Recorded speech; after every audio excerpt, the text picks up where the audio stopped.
Good morning, tubers. Matt and Roy back once again. Well. What have we made it to here? March 13th, 2020. It is 8:50 in the morning.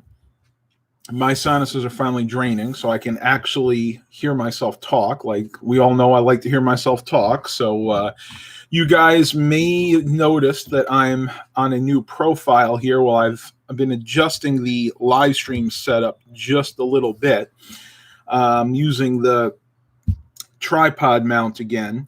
So the reason I'm doing this live stream is, to be perfectly honest, I don't really have anything else better to do.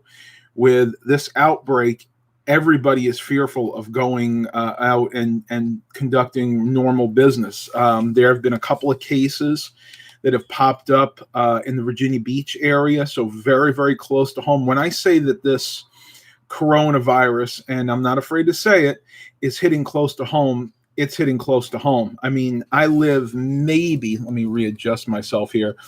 I live maybe 20, 30 miles from where these cases are. So we have to be very careful, folks. It's getting to the point where we may want to consider self-quarantining, even if we don't have the virus, because let's face it, those of us that are healthy, that are blessed enough to be very healthy, still run the risk of getting this. I mean, this is a highly contagious virus, and we all have to do our part to contain it as best as we can. So they call it the social distancing, which I thought at first was a ridiculous sounding notion. I'm like, what is social distancing? But now I get it, folks. I mean, this is something that's very serious. So that's all I want to say about that.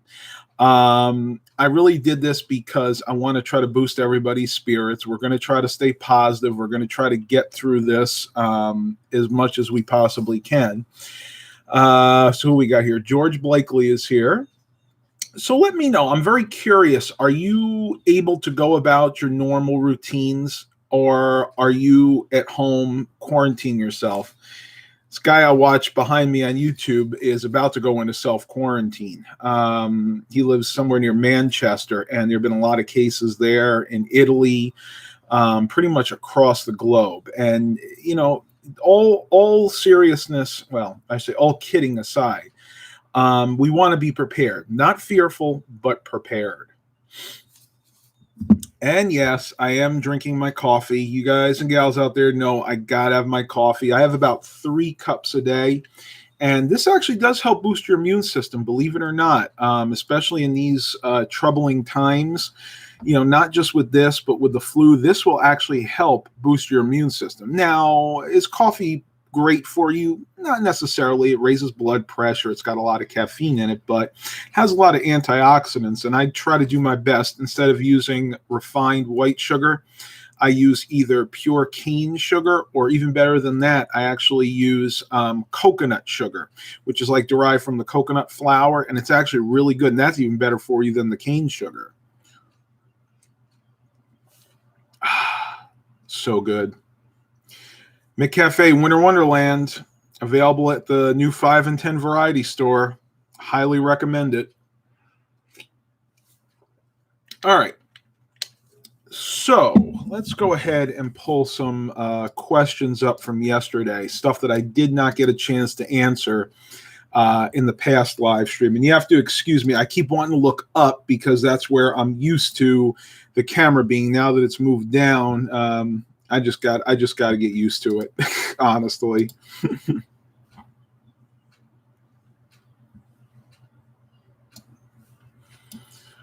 Okay, this was from yesterday. Jeff, he wrote, what people need to understand is that contracting this virus is not an immediate death sentence. This is less dangerous than the flu, which kills 10% of 1,000 people a year.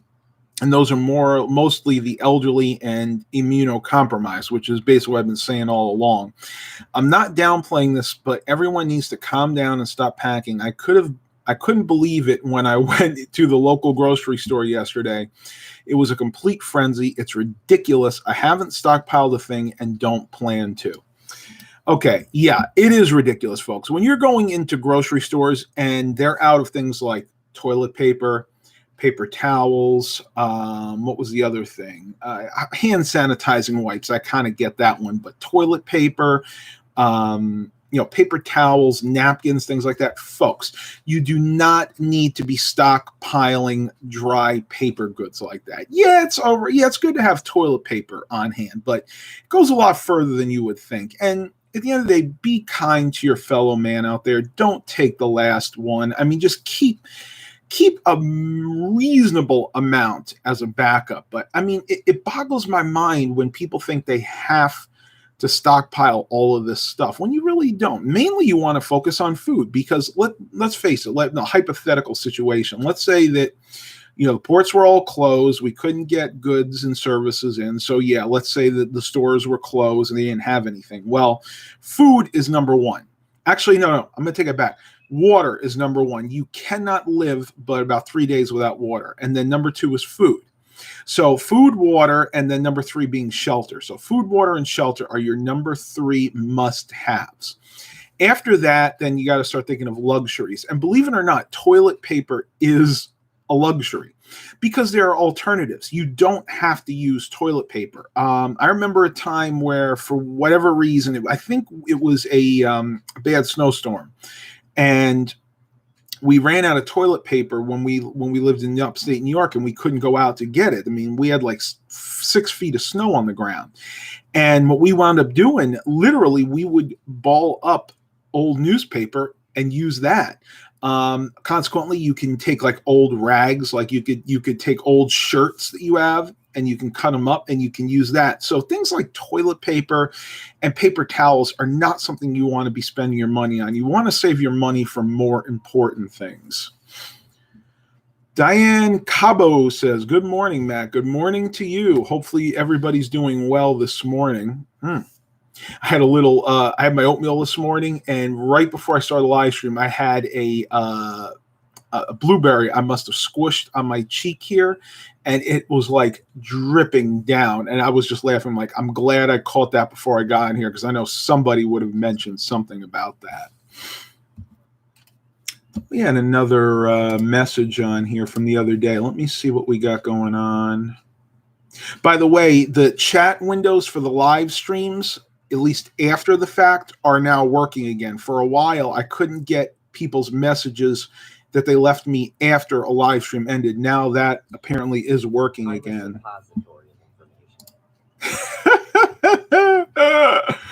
I love that Grammarly commercial. I'm a suppository of information instead of a depository.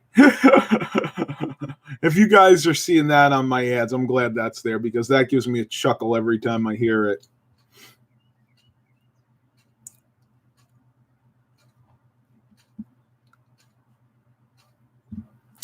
Oh, here's one from Jeff again. He goes, it depends on where you're flying. I've been searching flights to Chicago for my wife for a wedding, and they are astronomical right now. Can't find anything less than $500 a piece, and that's basically economy. I think it does depend on where you're looking to fly, but right now flights to basically the hot zone, so California, Italy, China, all that stuff, if you could get one, they're very cheap. And we're talking like pennies on the dollar.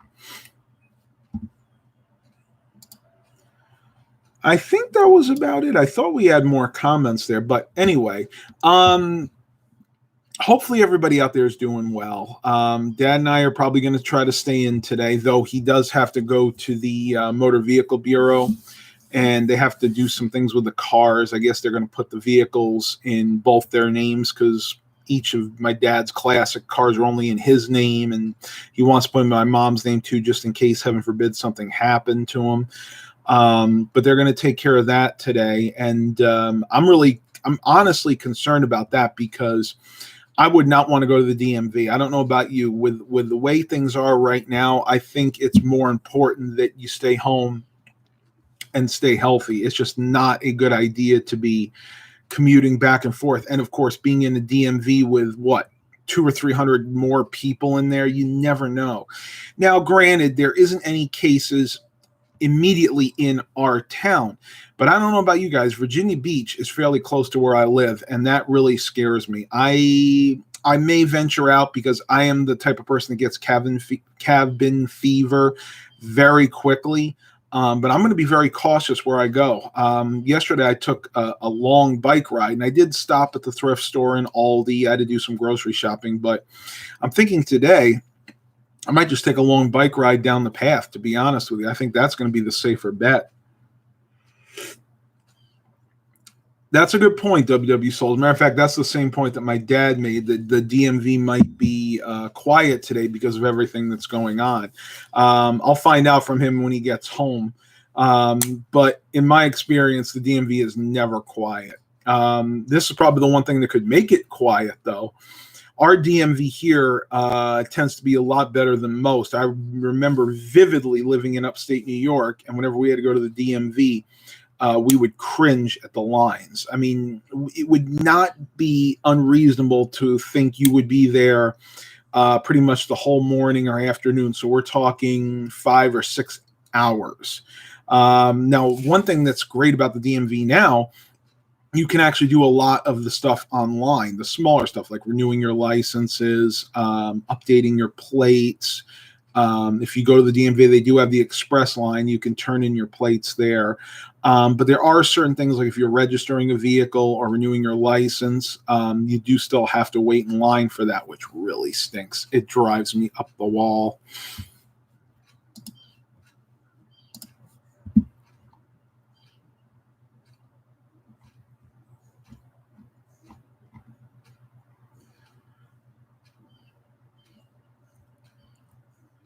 I love this one. My buddy Tyler, I don't know if he's here, he shared this. Coronavirus symptoms does not include blank, blank, blanking yourself to death. And there's a picture of a elderly woman standing in front of what has to be 1,000+ rolls of toilet paper in her garage, stacked to the roof. So I'm telling you, folks, people are crazy right now. If you go into the stores, people will fight you sometimes for the last roll of toilet paper or the last thing of sanitizing wipes. A true story. Yesterday, when I took my bike ride, I went into Aldi trying to find 2 things. I went out with a lot more because you can go into Aldi, you can't just buy 2 things. But I wanted to get 2 things. One, I wanted to get some of that Lysol spray cleaner and or like a Pine Sol, some type of disinfectant. And number 2, I wanted wipes, any type of disinfecting wipes. Now they have the baby wipes there all day long. But they haven't had the alcohol-based wipes, and not even the what we call the Clorox wipes that come in that plastic jug.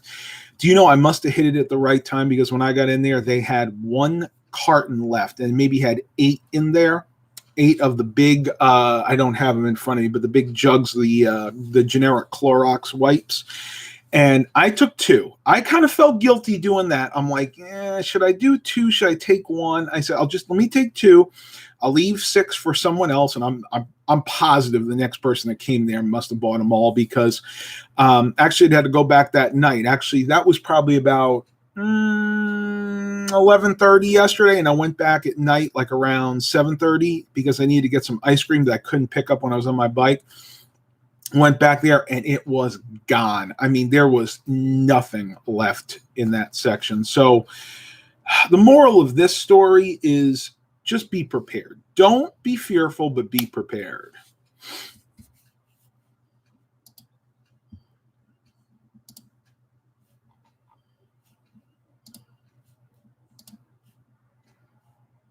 Okay, I must have renewed all that yesterday.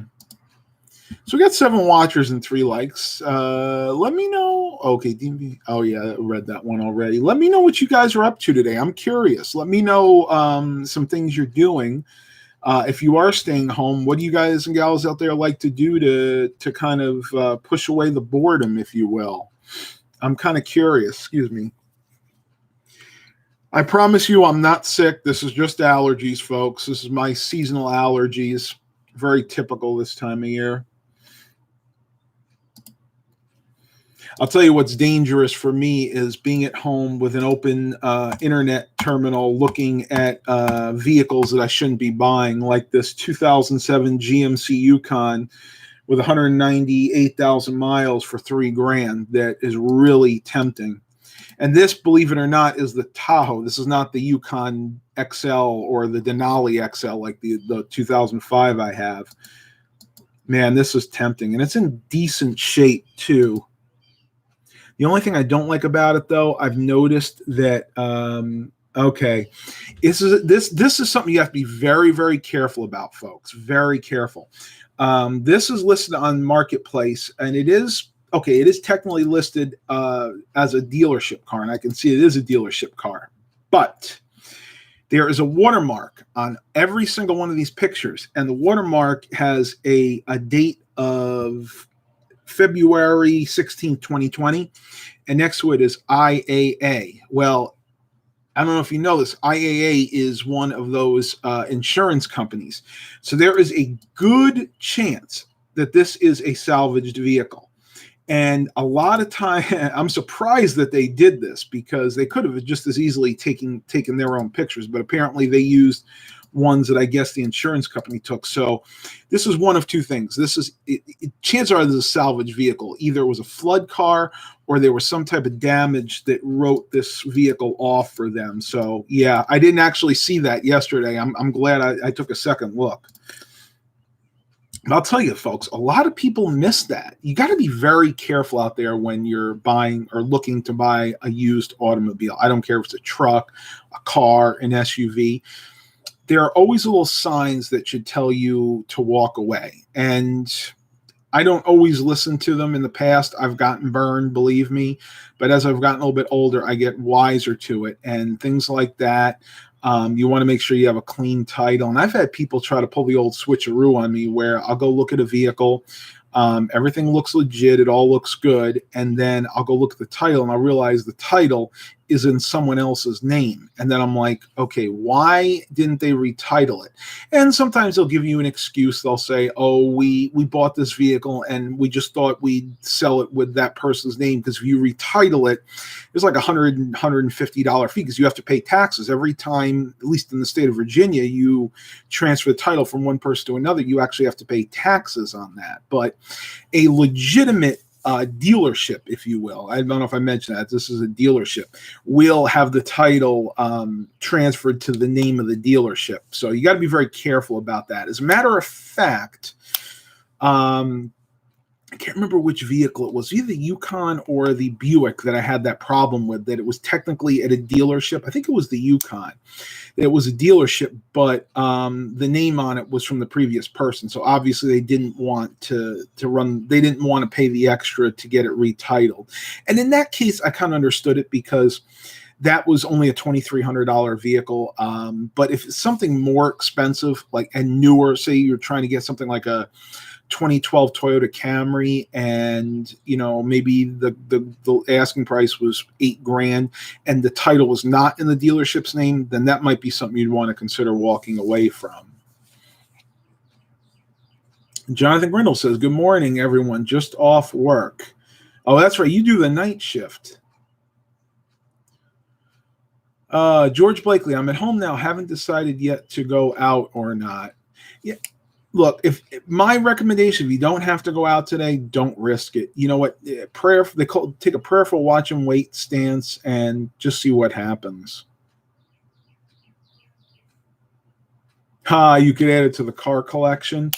Not that one. Not after I saw that those insurance picks. That just tells me right there that is not a good idea. Now, the bad thing about well, there's good and bad with salvage titles or rebuilt titles. We'll start with the good. The good is you can generally get vehicles with those titles really cheap. And we're talking like maybe 20-40% of what they would normally sell for. And yeah, they can be decent vehicles depending on what has happened to them. But here's the catch. It's a vehicle that you will probably have to keep as long as you can. In other words, you'll keep that until it's ready for the junkyard because they're almost impossible to resell. Now, there are companies out there, illegitimate companies, that will what they call wash the title. In other words, they'll basically take that salvage title, they'll have a new one issued by the DMV, usually in another state, and it'll have it issued as a clean title. That is not a legitimate business practice. I would never recommend doing that. As a matter of fact, I don't think I ever told you guys this, but I am pretty sure that that is what happened with my Yukon Denali XL. After living with it for a while now, there are certain signs in that tell me that was probably a freshwater flood vehicle. Certain things like a few of the areas underneath it are starting to rust, not rot, but like rust. Probably where the water pooled for a little while and it took a while to dry. That's really no big deal because it's just surface rust and I'll be able to undercoat that, no problem. But the other indicator was that the carpets have been replaced. And it wasn't just like the carpet in front. I'm talking about the entire carpet in that vehicle has been replaced. So that and a few other things lead me to believe that that may have indeed been a freshwater flood vehicle. Now, if it was a saltwater flood vehicle, it would be rotting out everywhere, which that vehicle isn't, thankfully, because I have decided I'm going to keep it because it isn't mechanically in very good shape. But they were even able to pull the wool over my eyes on that one. And that actually really surprised me because I'm usually really good at spotting things like that. But in total honesty, interest of full disclosure, I think that I just fell in love with the vehicle and the price I was able to get it at, that I kind of overlooked that. And that's one thing you have to be really careful of. Don't fall in love with a vehicle that you're looking at. At least if you do, don't let it cloud your view of potential problems, because it's happened to me in the past. What is, John, what is better, Mazda 3 or Hyundai Elantra? Because I'm trying to decide. You know, I don't know a lot about the Hyundais, but I do know quite a bit about the Mazdas. And between those two, I would probably go with the Mazda 3. The Hyundai Elantras can be decent. My ex drives one, her dad drives one, and they are good vehicles. Watch Scotty Kilmer's videos because he talks a lot about the newer Hyundais and how they've gotten a lot better. But after like 100,000 miles, that's when they start having problems. You know, and not necessarily anything major, but like, you know, minor electrical gremlins, like maybe the radio goes out or the cooling fan stops working. The Mazdas do tend to be more reliable. So yeah, I'd go with the Mazda. I would probably go with the Mazda. David New says, good morning. Good morning to you, David. Just chilling out here, drinking some coffee. Probably going to overeat again today. Have not gained weight. Have not gained any weight. I'm still like right around 212, which, I guess that's where my body says I need to be, because no matter what I do, I cannot get under that 212 mark. It's frustrating. Believe me, folks, it's frustrating, but it is what it is. I've gained a lot of muscle, so I'm just going to be content where I'm at this point. It turns out, or this is David New, it turns out the fuel pumps on the 2005 to 2009 Honda Odysseys are recalled for leaking. Interesting. Now that generation of Odysseys were very reliable vehicles, still are. I'm haven't heard about that, but yeah, I mean, vehicles can be recalled for all different things. I mean, the more recent, like 2017 to 2019 Toyota, was it Camrys or Corollas? I think it was Corollas, are having issues with the power steering pumps, I believe is what it was. Let me double check that, because it was something that I watched. Again, going to Scotty Kilmer.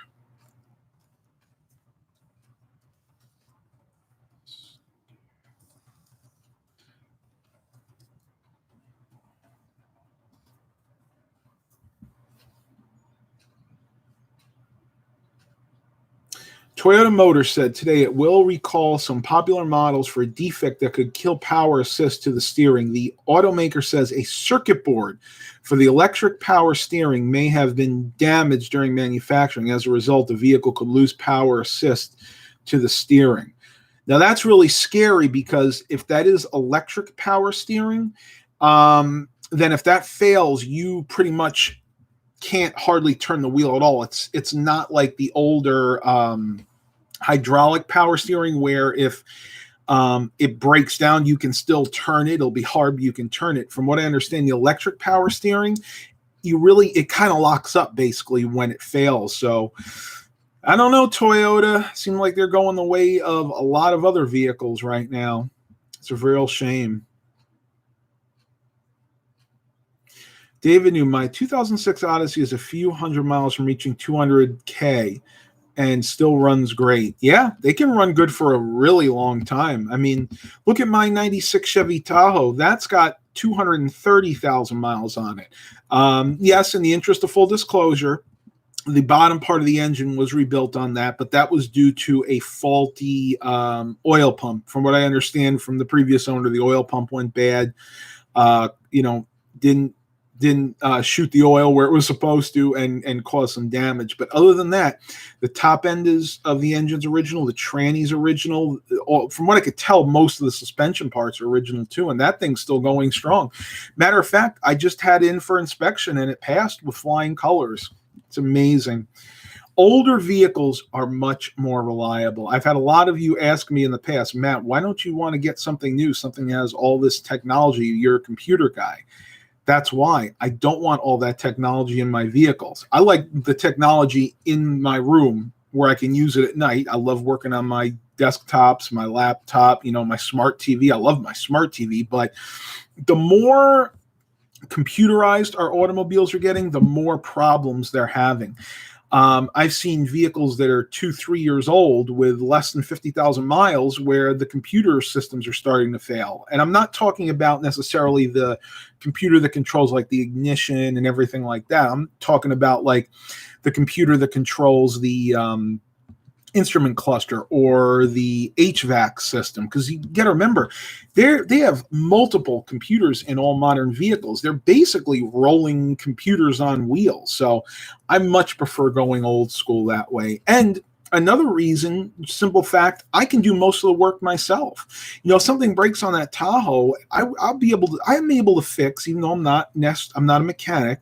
I'd say I could fix at least 30 to 40% of the issues that come up with that. As a matter of fact, when the weather gets better, I'm going to replace the ABS wheel speed sensors. So that's my reasoning for wanting to go old school when it comes to automobiles.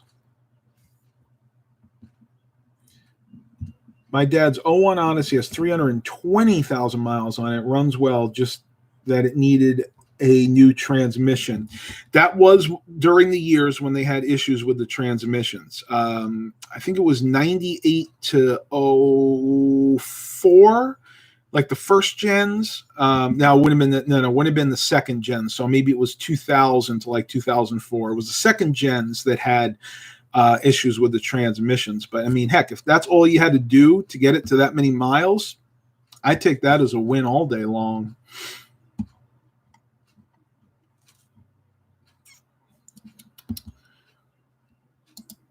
Do we have a cat in the window? Oh, yeah. Milo's in the window. Check it out, folks. I'm going to put this down before I inadvertently end the live stream. Milo. Hey, buddy. You looking at those birds? You see those birds? What you doing? Want to come say hi? Want to come say hi? Milo. Oh, yeah. Hang on, folks. Whoa, here's a Milo. Hey, buddy. Hey, buddy. Cat that does not like to be held at all. What's up, bud? What's up? Want to say hi? Want to say hi? You're a good boy. Yes, you are. Hey, I'll say hi to you, Milo. I'm going to try. He's not the type of cat that really likes to be held for any length of time. Might get him to stay on my lap, though. What you doing, bud? What you doing? What you doing? Oh, you sniffing? You sniffing, buddy? You're a good boy. You're a good boy, Milo. How about some likes for Milo? You're a good boy. Yeah, she's a pretty kitty. You're a good boy, Milo. Nope, not going to stay. I didn't think he would. He's not that kind of cat, unfortunately. We're going to end this at 30 minutes. I might do another live stream later on. But I need to do some things. I need to get moving because what have I got? Only got 5,700 steps so far, so I definitely need to get moving and start my day. Have not decided, folks, if I'm going to go out or not. I'll probably let you guys know that later on. Thank you all for coming. Please continue to like and subscribe. And as always, have a blessed day, everybody.